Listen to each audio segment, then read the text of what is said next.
2 years ago, Jeremy Hunt, when he was the Minister for Health, said that children's mental health services are the greatest failure in the NHS. Back then, and even more so now, there was a whole range of articles about university students committing suicide in unprecedented numbers. Distressed teenagers in school being given antidepressants because they couldn't access children's mental health services. And just this week, there's been a whole bunch of reports about a quarter of young women have mental health problems. This isn't just a UK issue. Anywhere from New Zealand to the United States, you'll find the same articles and the same programs. If you read the articles and watch the programs, the old media usually say this is a new media issue, which sounds a little bit to me like new plus new equals 5. I mean, and you have to remember that the old media hate the new media. When I ask people like you, for instance, what they think is going on, the kind of thing that I hear the most often is, well, it's a quick fix issue. We've become a quick fix culture. And that sounds good to me, except for the fact I'm not quite sure, I haven't been sure what a quick fix actually is. Until President Trump, a little bit back, came up with an answer for me, which in response to one of the school shootings, he said, you know, what we need is a good guy with a gun in all those schools. There was outrage in response to this, but people were stumped by the follow-up point he made was, well, if you don't think a good guy with a gun is the right answer, why do you have good guys with guns outside the White House? And of course, guns work. Trouble is, if you multiply them up and spread them too far, like maybe into schools, we figure that they can potentially cause more problems than they solve. Medicines are a little bit like guns. They're a fix. They can solve problems. Multiply them up too much and spread them, let them leak into the kinds of situations that they shouldn't be in, and potentially you can cause more problems than you solve.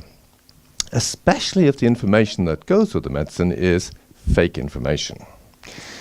Most of you will have heard of ghostwriters. Donald Trump's book, The Art of the Deal, was famously ghostwritten. Footballers and film stars and maybe Tony Blair, the kind of people we think have their books ghostwritten. Gordon Brown, we're less likely to think that he had it ghostwritten. Brainy people, we think, don't need ghosts to write things for them. Well, think again.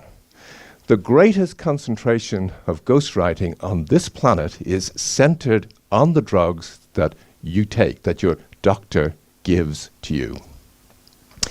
Since about 1989 or thereabouts, pretty well all the articles about all the pharmaceuticals that you might be put on by a doctor, even in the most prestigious medical journals, have been ghostwritten. The authors on the authorship line are not the people that wrote that article. Now, this isn't necessarily a problem, because the ghostwriters are smart young women, for the most part, who've got PhDs who write better than the average doctor. It wouldn't be a problem if the ghosts and the doctors behind the trial of the drugs and your doctor had access to the data from that trial. But they don't. Who does? Well, you might think that FDA, who approve drugs in the United States, have access to the data. They don't. You might think that MHRA, who approve drugs here, have access to the data behind the drugs you're on. They don't. You might think that those nice people who write the nice guidelines that tell your doctor which heart drug to give you, or gut drug, or antidepressant would have the data when they write the guidelines. They don't. They work from ghostwritten articles. Now, this is a problem for all doctors. There used to be a gulf between the NHS and private medicine over in, say, the United States, but increasingly the systems are exactly the same. Since about 1989, they've been increasingly run by managers. And the first job the manager has is to ensure that doctors keep to guidelines. They're not doing this to take care of you. They're doing this so that if anything goes wrong to you, you die or you're disabled by the treatment, the organization and the manager won't be held responsible. If there's any fuss in the media about any treatment you're on, politicians worldwide will say everything will be okay provided doctors keep to guidelines. All these people are seeing a rotten apple in the barrel problem. We just need to make sure we get rid of the rogue doctor. When the problem is that you and I are facing a rotten barrel problem. The greatest threat to you is the good doctor who keeps to guidelines, not a person like me who thinks the guidelines are junk. The good doctor that keeps to the guidelines is totally in the pocket of the pharmaceutical industry without them having to pay him a cent. Now, let me bring you back to 1989, thereabouts, and the Berlin Wall has just come down and Prozac has just come on the market. It's the first of what we now call the SSRI antidepressants. This and the other SSRIs were drugs that were going to make you better than well. They were going to help you transition from the old you to a new enhanced you. They were miracle drugs, about as far removed from, say, the antihistamines that you could think about. I mean, nobody thinks the antihistamines are miracle drugs. Well, in actual fact, Prozac and the other SSRIs are antihistamines. They were less effective and more expensive than the older antidepressants we had. So how were they made into miracle drugs? Well, the answer is there was lack of access to the data from the trials that brought them on the market, and the articles were ghost-written up to hide the problems that they could cause. The fact that these drugs can cause you to commit suicide, can cause you to commit homicide, that 80% of the people who take them for any period of time are not going to be able to get off them easily, that they wipe out your ability to make love, and that 20 years after you've halted the drugs, you still may not be able to make love properly. All of this was concealed by the ghostwriting. A few years after these drugs came on the market, there was a few reports from enthusiastic doctors saying, when I give these drugs to children, they work wonders for children too. Now, when we see reports like that, the response usually is, well, doctors can be paid to write these enthusiastic reports. So what we need to do is we need to do a clinical trial. And if the trial is negative, we don't use the drug. There have been 30 clinical trials of this group of drugs in young people who are depressed. Every single trial negative. Now, it's not just that, but in the trials there's a doubling or tripling of the rate of children going on to suicidal events on the treatment compared with non-treatment. This was written out of the script. What's happened to sales of these drugs? Well, besides oral contraceptives, the SSRI group of drugs are the most commonly taken drugs by teenage girls. How does this happen? Well, before we found out about the ghostwriting and the negative trials and things like that, what had happened was Prozac had been approved for young people by FDA in the States and MHRA here. That's only done on the basis that FDA and MHRA have positive trials, 2 positive trials of any of these drugs that they approve. I've just told you that all the trials were negative. FDA and MHRA know this. The NICE guidelines recommend for teenagers who are depressed that you can give Prozac and maybe other SSRIs. They know there is not a single positive trial. It's not just the case that the SSRIs are the most commonly taken drugs by teenage girls, but the use of these drugs generally is exploding.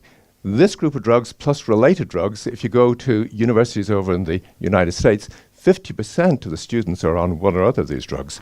And the ones who are most commonly on them are medical trainees. The people you depend on not to put you on a quick fix to solve your problems, they're the ones who are most likely to be taking a quick fix. Now, how does this apply to any of you?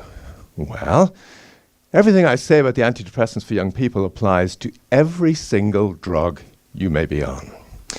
Back around 1989, you and I were probably on just one drug for a short period of time, an antibiotic for a week or two.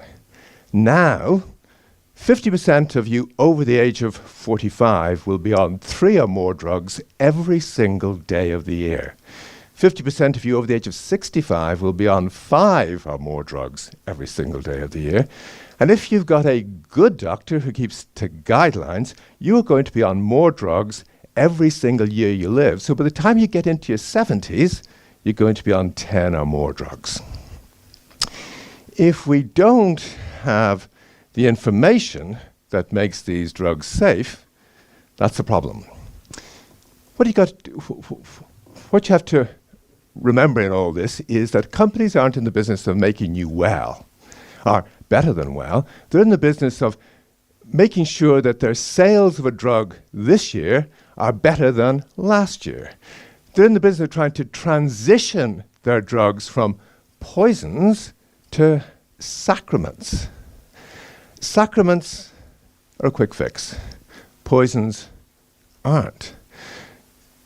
You might think the word poison's a touch strong, but it used to be said that the art of medicine is bringing good out of the use of a poison. And you have to remember that a medicine is a chemical, which is always risky, plus the information that we need in order to make that risk as safe as we can make it. Well, over the last 30 years, the information has been degrading in quality the whole time. Donald Trump, again, introduced us to fake news a few years ago. And the general impression you get from the old media, it's really people who are a little bit dim out there who are taken in by fake news. Well, doctors have been consuming only fake news for the last 30-odd years or so.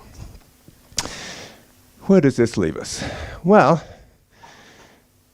modern medicine began roughly 200 years ago. It began with people like Philippe Pinel, who famously said, "It's great to have a fix for our problems, but it's an even greater art to know when not to use that fix." Over the course of the last 200 years, year on year, your life expectancy improved. Until 2 years ago, when in the United States it began to fall, not just stopped speeding up, but began to fall, and here it has stalled.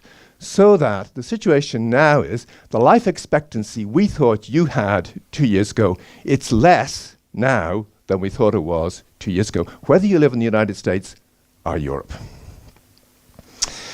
Allied to that, there's been a change in the climate of healthcare. Our services are addicted to the idea that the treatments we give you work wonderfully well and are free of harms, and they're a quicker and cheaper fix for the problems you have than having someone engage with you and try and solve those problems in a less risky way. When I say change in the climate of healthcare, you're probably going to think global climate change. But you know, we can't see the sea levels rising out there yet. We can see your life expectancy falling. How are we going to solve the problem? Well, in fact, you can do more to change the climate of healthcare back to what it should be than most of us feel we can do for global climate change. And in the course of doing this to the healthcare climate, you can maybe help the global climate change too, because it's the same set of forces driving both sets of changes. And what you can do to borrow from the pharmaceutical industry, who have come up with this phrase, which you hear the whole time, at least over in the States, ask your doctor. What you need to do is, the next time you go to your doctor and he or she is going to put you on some pill, ask your doctor if access to the data behind this pill could be good for you and for her, and perhaps suggest that you don't want to be put on a pill where she doesn't have access to the data. This will be a tremendously scary moment for you and for her. You will feel the weight of those interest groups who don't want to see change. And they're the same interest groups who don't want to see us do anything about the global climate change. There's another ask you can do, which is if you've got a relative or a friend who's in a residential home or a care home or in their home or living with you, ask them how many pills they're on. Chances are if they're over the age of 70, it's 10 or more. And there's increasing evidence that if we can cut that down from 10 or more to 5 or less, that you're going to increase their life expectancy. You're going to make it less likely that they're going to go into hospital again. And in many instances, you're going to see them reborn in